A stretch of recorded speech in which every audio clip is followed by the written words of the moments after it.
Buenas tardes, soy Macario Lozano y este es su programa Jornal 2030. Gracias por estar con nosotros. Violeta, buenas tardes, ¿cómo estás? Hola Macario, ¿qué tal? Buenas tardes. Ya en marcha las pre-campañas de los partidos políticos.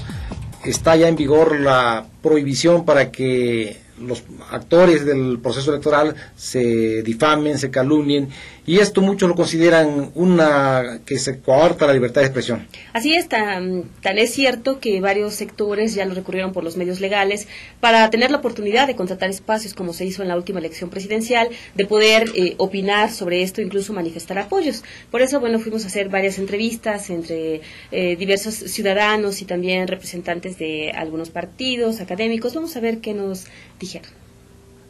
O sea, eso no debería por qué pasar, o sea, creo que cada quien tiene la libertad de expresión, ¿no? Bueno, obviamente sí lo está limitando, pero cada quien está viendo sus intereses, sus propios intereses. Pues yo creo que es una buena ley para que regule, ¿no? Porque en realidad se llena de spots todo el tiempo y creo que tú estás tienes la opción muy clara de por quién vas a votar y las elecciones que tienes, ¿no? Es anticonstitucional totalmente.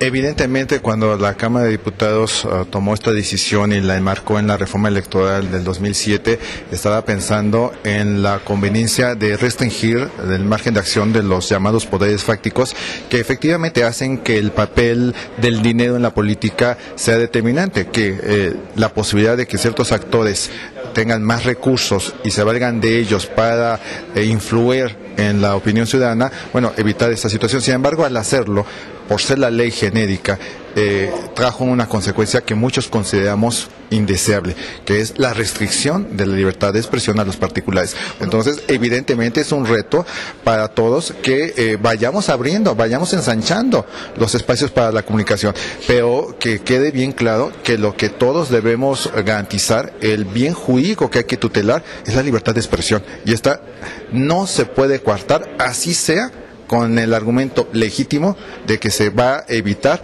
que quienes tienen más voz, porque tienen más recursos, pueden torcer la voluntad popular. No creo que afecte a la democracia. Ustedes, los periodistas siguen con la posibilidad de entrevistar y de preguntar a las personas o a los actores o a cualquier ciudadano o entidad sobre los asuntos que son de su interés, que creen que son importantes para la sociedad. Y uno está en la libertad de contestarles lo que juzgue conveniente y perentorio, ¿no? Para resolver esto. Pero no hay tal situación de censura. No, hay una disposición legal y es para evitar ilícitos y tropelías como las que se cometieron en el proceso electoral presidencial pasado, en donde impunemente organismos empresariales a través de propaganda negra denostaron en contra de uno de los candidatos a presidente de la República y también de los partidos que lo postulaban.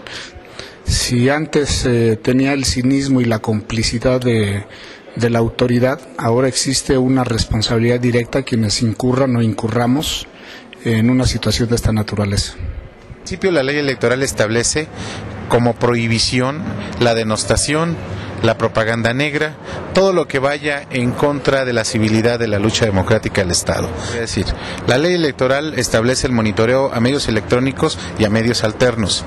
En esa parte nosotros vamos a tener en esta etapa de precampañas 175 monitoristas en el Estado.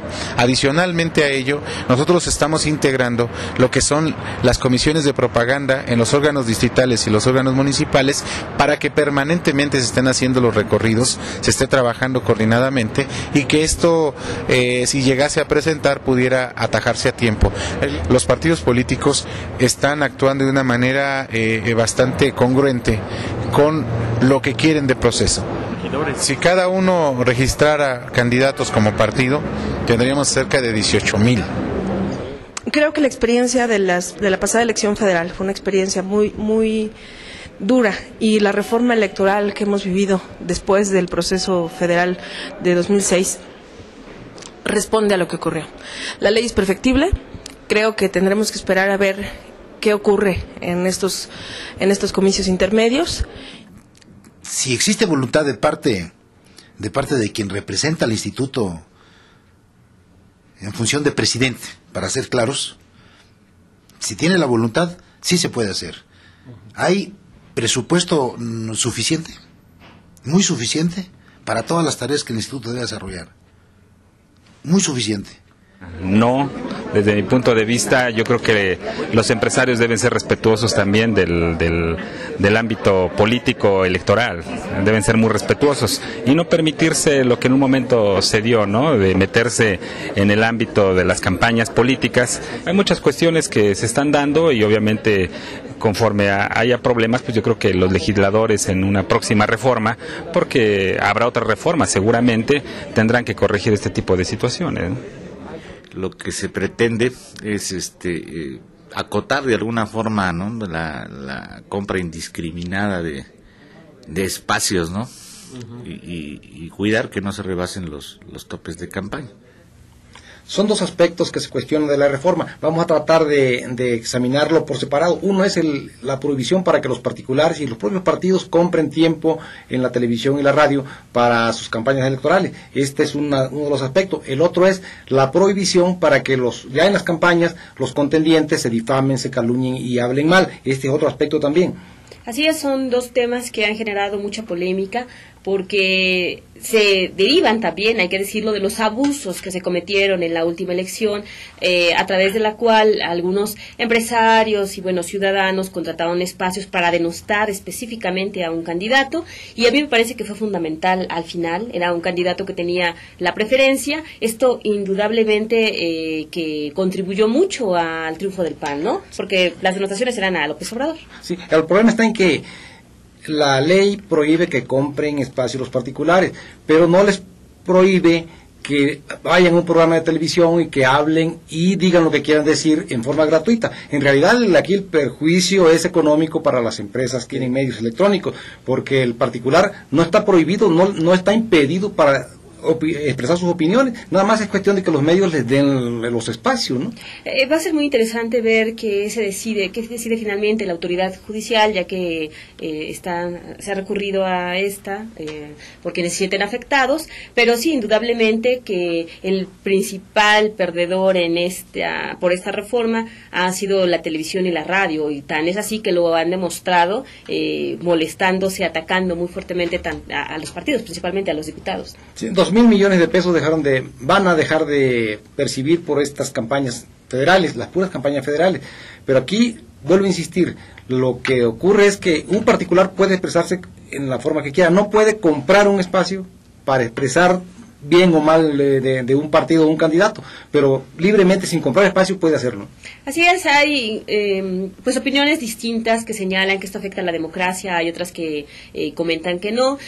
A nosotros nos parece que después de los excesos que se cometieron fue oportuno, y también porque ya hacía falta poner un control a la televisión. Mucho se estaba hablando de que ya eran las televisoras quienes decidían quiénes ganaban, y pues esto no puede ser, ya es un exceso. Sí, el otro aspecto que es el de la que no se puede hablar mal del adversario, me parece que la Cámara de Diputados Federal, el Congreso de la Unión, pues debe sí revisar y modificar eso, porque si un contendiente es ratero, si un contendiente es asesino, si un contendiente está involucrado con el narcotráfico, exactamente, eso no puede prohibirse que se diga de él, porque al contrario, hay que exponer lo malo que tiene también el adversario, ¿no?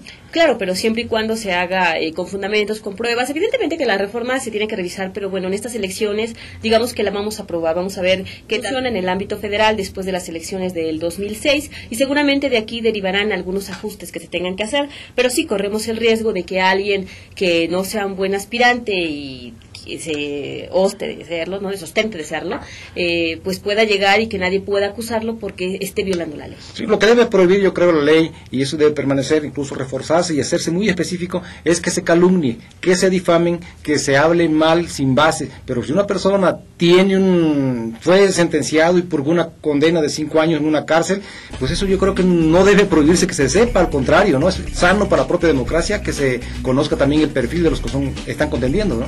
Sí, así es lo que todos queremos, también que los partidos, por supuesto, busquen blindarse para evitar que gente deshonesta, que gente ligada a la delincuencia organizada pueda llegar incluso al poder. Sí, imagina que alguien por ahí, si tuvo un puesto previo y se robó el presupuesto, y no le pueden decir en la televisión o en la radio o en los periódicos los contendientes que es ratero, porque eso denosta. Entonces me parece que eso sí hay que corregirlo, ¿no? Sí, evidentemente que bueno, hay cuestiones que modificar, seguramente se va a hacer, pero posterior a las elecciones. Por lo pronto, con estas reglas nos vamos a los comicios del 5 de julio y vamos a ver qué tal funciona, ¿no? Y también qué define la autoridad judicial en torno a quienes se han inconformado por esta reforma, ¿no? Claro. Pero por lo pronto, bueno, vamos a un corte y volvemos.